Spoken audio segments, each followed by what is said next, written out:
Ini part ke-8 membaca buku Unlimited Power Kuasa Tak Terbatas halaman ke-58. Ada suatu konsep penting yang digunakan dalam NLP. Peta itu bukanlah wilayah seperti yang dikatakan oleh Alfred Korzybski dalam Science and Sanity. Hendaknya diperhatikan karakteristik penting dari peta itu. Peta bukanlah wilayah yang direpresentasikannya, melainkan kalau benar ia memiliki struktur yang serupa dengan wilayahnya sehingga menjadikannya berguna. Maknanya bagi individu adalah bahwa representasi internal masing-masing bukanlah penjelasan persisi tentang suatu kejadian. Itu hanyalah salah satu penafsiran yang disaring lewat kepercayaan pribadi yang spesifik, sikap, nilai-nilai, dan sesuatu yang disebut metaprogram. Mungkin itulah yang sebabnya maka Einstein pernah mengatakan siapapun yang bermaksud mengangkat dirinya menjadi hakim di bidang kebenaran dan pengetahuan pasti akan kandas oleh tawa para dewa, karena kita tidak tahu bagaimana sebetulnya segalanya itu, melainkan hanya bagaimana kita merepresentasikannya kepada diri sendiri. Mengapa tidak merepresentasikannya dengan cara yang memberdayakan diri sendiri maupun sesama, daripada menciptakan keterbatasan. Kunci melakukan ini dengan sukses adalah manajemen ingatan, pembentukan representasi yang secara konsisten menciptakan kondisi-kondisi yang paling memberdayakan bagi seorang individu. Dalam pengalaman apapun, banyak sekali yang bisa Anda jadikan fokus Anda. Bahkan orang yang paling sukses pun bisa memikirkan apa yang tidak efektif dan memasuki kondisi depresi atau frustasi atau marah, atau ia bisa fokus kepada segala yang efektif dalam kehidupannya. Seberapa buruk pun situasinya, Anda bisa merepresentasikannya dengan cara yang memberdayakan Anda. Orang sukses mampu mengakses kondisi yang paling berakal budi secara konsisten. Bukan itu perbedaan antara orang yang sukses dengan orang yang tidak sukses. Ingatlah kembali, Wee Mitchell, bukan apa yang terjadi kepadanya yang menjadi soal, melainkan caranya merepresentasikan apa yang terjadi waktu itu. Walaupun terbakar luar biasa dan belakangan lumpuh, ia temukan suatu cara untuk menempatkan dirinya dalam kondisi berakal budi. Ingatlah, tidak ada yang secara hakiki baik atau buruk. Nilai bukanlah bagaimana kita merepresentasikannya kepada diri sendiri. Kita bisa merepresentasinya segalanya dengan cara yang menempatkan kita dalam kondisi yang positif atau yang sebaliknya. Luangkanlah waktu sejenak untuk mengingat-ingat saat Anda berada dalam kondisi yang sangat besar kuasanya. Itulah yang kami lakukan ketika berjalan di atas api. Seandainya saya minta Anda letakkan buku ini dan berjalan melintasi bara api, saya ragu Anda mau melakukannya. Itu bukanlah sesuatu yang Anda yakini sanggup Anda lakukan, dan Anda mungkin belum mengasosiasikan perasaan dan kondisi berakal budi dengan tugas tersebut. Jadi, ketika saya membicarakannya, Anda mungkin akan memasuki kondisi yang akan mendukung Anda dalam mengambil tindakan tersebut. Berjalan di atas api mengajari orang bagaimana caranya mengubah kondisi dan perilaku mereka dengan cara yang memberdayakan mereka untuk mengambil tindakan dan menghasilkan hasil-hasil baru terlepas dari ketakutan atau faktor-faktor lain yang membatasi. Orang yang berjalan di atas api tidaklah beda dari yang sebelumnya ketika mereka datang dan berpikir bahwa berjalan di atas api itu mustahil.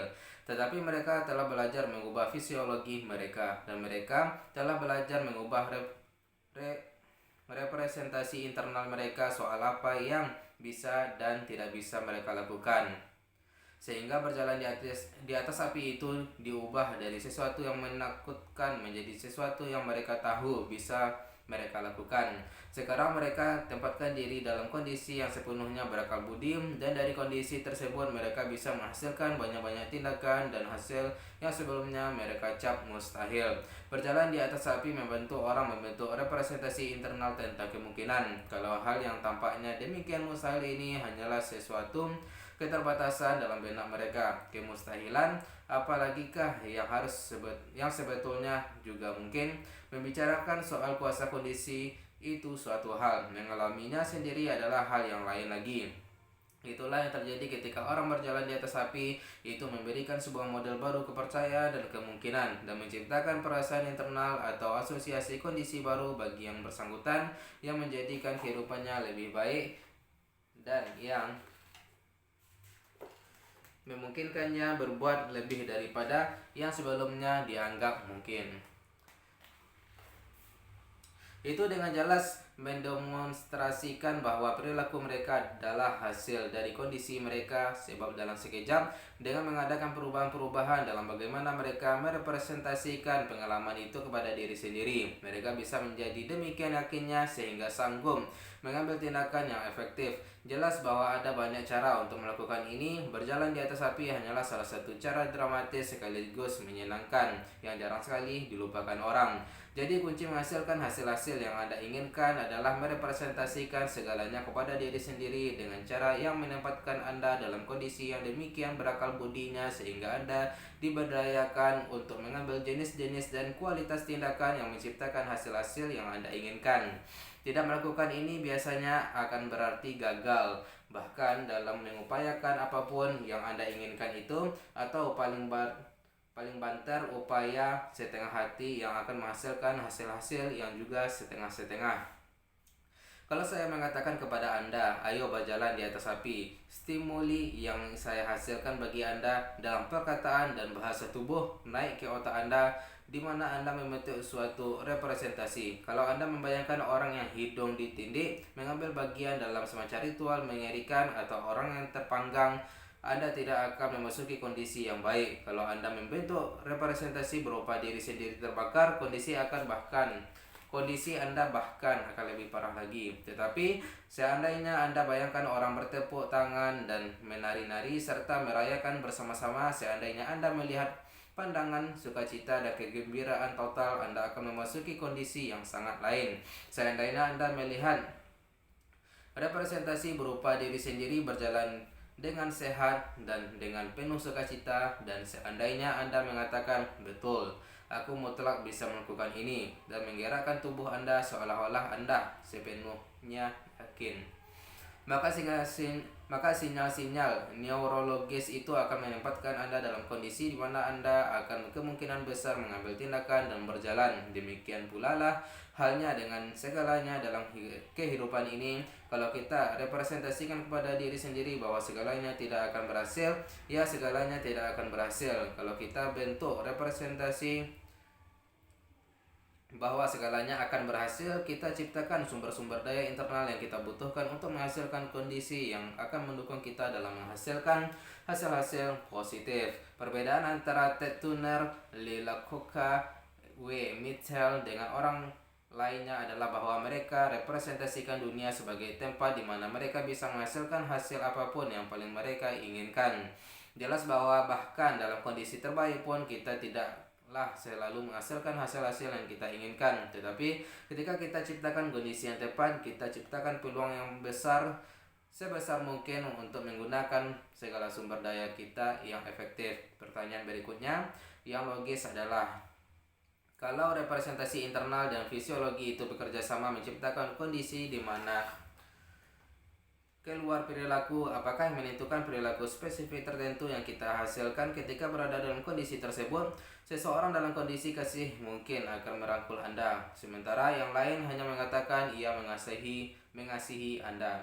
Jawabannya adalah, ketika kita memasuki suatu kondisi, otak kita mengakses pilihan-pilihan perilaku yang mungkin. Jumlah pilihan ini ditentukan oleh model kita tentang dunia. Ada orang ketika marah mempunyai suatu model utama untuk bagaimana responnya, sehingga mereka mungkin saja melampiaskan seperti yang mereka pelajari dari mengamati orang tua mereka, atau mungkin mereka pokoknya pernah mencoba sesuatu dan itu tampaknya memberi mereka apa yang mereka inginkan. Jadi itu menjadi ingatan yang disimpan tentang bagaimana caranya memberikan respon di masa mendatang. Kita semua mempunyai pandangan masing-masing, model-model yang membentuk persepsi kita tentang lingkungan kita, dari orang-orang yang kita kenal dan dari buku-buku serta film-film dan televisi. Kita bentuk suatu gambaran tentang dunia dan apa yang mungkin di dalamnya. Dalam kasus W. Mitchell, suatu hal yang membentuk kehidupannya adalah ingatan tentang seorang pria yang dikenalnya ketika ia masih kecil. Pria yang lumpuh tetapi berhasil menjadikan kehidupannya suatu kemenangan. Maka Mitchell mempunyai model yang membantunya merepresentasikan situasinya sebagai sesuatu yang tidak mungkin menghalanginya dari menjadi sukses. Yang perlu kita perbuat dalam mempelajari model sesama adalah mencari tahu kepercayaan-kepercayaan spesifik yang membuatnya merepresentasikan dunia dengan cara yang memungkinkan mereka mengambil tindakan efektif. Perlu kita cari tahu bagaimana persisnya mereka merepresentasikan kepada diri sendiri. Pengalaman mereka tentang dunia, apakah yang mereka perbuat secara visual dalam benak mereka, apakah yang mereka katakan, apakah yang mereka rasakan. Sekali lagi, kalau kita hasilkan pesan-pesan yang persis sama dalam tubuh kita bisa menghasilkan hasil-hasil serupa. Itulah yang dimaksud dengan mempelajari model. Salah satu konstanta dalam kehidupan ini adalah bahwa hasil-hasil selalu dihasilkan. Kalau Anda tidak secara sadar memutuskan hasil-hasil apa yang Anda ingin hasilkan dan merepresentasikan segala sesuai dengan itu, maka pemicu eksternal tertentu, entah percakapan, pertunjukan TV, apalah, bisa menciptakan kondisi-kondisi yang menciptakan perilaku-perilaku yang tidak mendukung Anda. Kehidupan ini ibarat sebuah sungai. Ia bergerak dan Anda bisa menjadi korbannya kalau Anda tidak mengambil tindakan sadar untuk mengarahkan diri ke arah yang telah Anda tetapkan. Kalau Anda tidak menanam benih mental dan fisiologis dari hasil-hasil yang Anda inginkan, otomatis akan tumbuh ilalang. Kalau Anda tidak secara sadar mengarahkan pikiran dan kondisi kita sendiri, bisa-bisa lingkungan kita menghasilkan kondisi-kondisi kacau yang tidak kita inginkan. Hasil-hasilnya pun bisa kacau. Demikianlah, sangat penting bahwa setiap harinya kita berjaga-jaga di pintu pikiran kita, bahwa kita tahu bagaimana kita secara konsisten merepresentasikan segalanya kepada diri sendiri. Kita harus setiap harinya mencabuti ilalang dari kebun kita. Salah satu contoh paling ampuh tentang berada dalam kondisi yang tidak diinginkan adalah kisah tentang Carly Walenda dalam Flying Wallendas. Ia telah bertahun-tahun melakukan rutin penerbangan dengan sukses besar, tidak pernah mempertimbangkan kemungkinan gagal. Gagal pokoknya bukan bagian dari bangunan mentalnya. Lalu beberapa tahun lalu, tiba-tiba ia mulai mengatakan kepada istrinya bahwa ia mulai melihat dirinya gagal. Untuk pertama kalinya, ia mulai secara konsisten memberi dirinya suatu representasi berupa kegagalan. 3 bulan setelah ia pertama kali membicarakannya, ia jatuh hingga tewas. Ada orang yang mengatakan ia mempunyai firasat buruk. Sudut pandang lainnya adalah bahwa ia beri sistem syarafnya untuk representasi konsisten, satu sinyal yang menempatkannya dalam kondisi yang mendukung perilaku gagalnya itu. Ia ciptakan suatu hasil. Ia beri otaknya suatu jalan baru untuk diikuti, dan ujung-ujungnya otaknya mengikutinya. Itulah sebab pentingnya bagi kita fokus kepada apa yang kita inginkan dalam kehidupan ini daripada kepada apa yang tidak kita inginkan. Kalau Anda terus saja berfokus pada hal-hal buruk dalam kehidupan ini, segala yang tidak Anda inginkan atau segala masalah yang mungkin Anda tempatkan diri sendiri dalam kondisi yang mendukung perilaku dan hasil-hasil seperti itu, umpamanya apakah Anda pencemburu? Bukan. Mungkin dulu Anda pernah menghasilkan kondisi-kondisi cemburu dan jenis-jenis perilaku yang keluar dari sana. Tetapi Anda bukanlah perilaku Anda. Dengan membuat generalisasi seperti ini tentang diri sendiri, Anda ciptakan kepercayaan yang menentukan dan mengarahkan tindakan-tindakan Anda ke masa depan. Di masa depan, ingatlah perilaku Anda adalah hasil dari kondisi Anda, dan kondisi Anda adalah hasil dari representasi internal dan fisiologi Anda. Yang keduanya bisa Anda ubah dalam sekejap. Kalau selama ini Anda cemburu, itu berarti Anda telah merepresentasikan segalanya dengan cara yang menciptakan kondisi tersebut. Sekarang Anda bisa merepresentasikan segalanya dalam cara yang baru dan menghasilkan kondisi-kondisi baru serta perilaku-perilaku baru. Ingatlah, kita selalu mempunyai pilihan tentang bagaimana caranya merepresentasikan segalanya kepada diri sendiri. Kalau Anda representasikan kepada diri sendiri bahwa kekasih Anda berselingkuh, segeralah Anda akan menemukan diri Anda dalam kondisi marah. Ingatlah bahwa Anda tidak mempunyai buktinya, tetapi Anda mengalaminya dalam tubuh Anda seolah-olah itu benar, sehingga begitu orang yang Anda kasihi itu pulang, Anda akan menjadi curiga dan marah. Dalam kondisi ini, bagaimanakah Anda perlakukan orang yang Anda kasihi itu? Biasanya tidak baik. Anda mungkin melecehkan atau menyerangnya secara lisan, atau pokoknya kesal dalam hati dan menciptakan perilaku pembalasan nantinya. Ingatlah, orang yang Anda kasih itu mungkin tidak melakukan apa-apa, tetapi perilaku yang Anda hasilkan dari kondisi seperti itu mungkin akan mendorongnya untuk ingin bersama orang lain. Kalau Anda cemburu, Anda sendirilah yang menciptakan kondisi tersebut. Anda bisa mengubah bayangan kenegatifan itu menjadi bayangan orang yang Anda kasih itu berupaya keras untuk pulang. Proses membayangkan yang baru ini akan menempatkan Anda dalam kondisi di mana orang yang Anda kasih itu toh pulang. Anda akan berperilaku dengan cara yang akan membuatnya merasa diinginkan dan karenanya akan mendorongnya untuk lebih ingin bersama Anda. Mungkin Anda saat-saatnya ketika seorang kekasih betul-betul melakukan apa yang Anda bayangkan, tetapi untuk apa buang-buang emosi hingga Anda tahu betul kebanyakan itu tidak betul, tetapi Anda sudah terlanjur menciptakan segala jenis kepedihan bagi Anda berdua. Dan untuk apa lagi? Kalau kita kendalikan komunikasi dengan diri sendiri dan kita hasilkan sinyal-sinyal visual, auditory, dan kinestetik tentang apa yang betul-betul kita inginkan, hasil-hasil positif yang luar biasa bisa secara konsisten dihasilkan. Bahkan dalam situasi di mana peluang suksesnya tampak terbatas atau bahkan tidak ada. Manajer, pelatih, orang tua, motivator yang paling besar kuasanya, yang paling efektif adalah mereka-mereka yang dapat merepresentasikan keadaan kepada diri sendiri maupun sesamanya, itu dengan cara yang mensinyalkan sukses kepada sistem syaraf terlepas dari stimuli eksternal yang tampaknya tiada berpengharapan pun.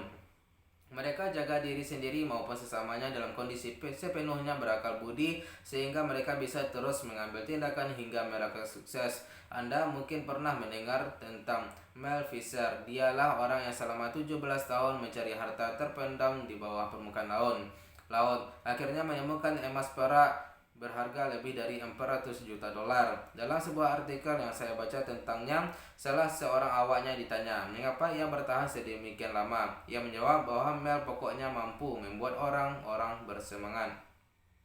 Setiap harinya Fisher memberitahu dirinya dan awaknya, inilah harinya dan di akhir hari, besok halah harinya. Tetapi sekadar mengatakan demikian tidaklah cukup. Ia juga mengatakan secara sesuai dalam nada suara, dalam bayangan di benaknya dan dalam perasaannya. Setiap hari Mel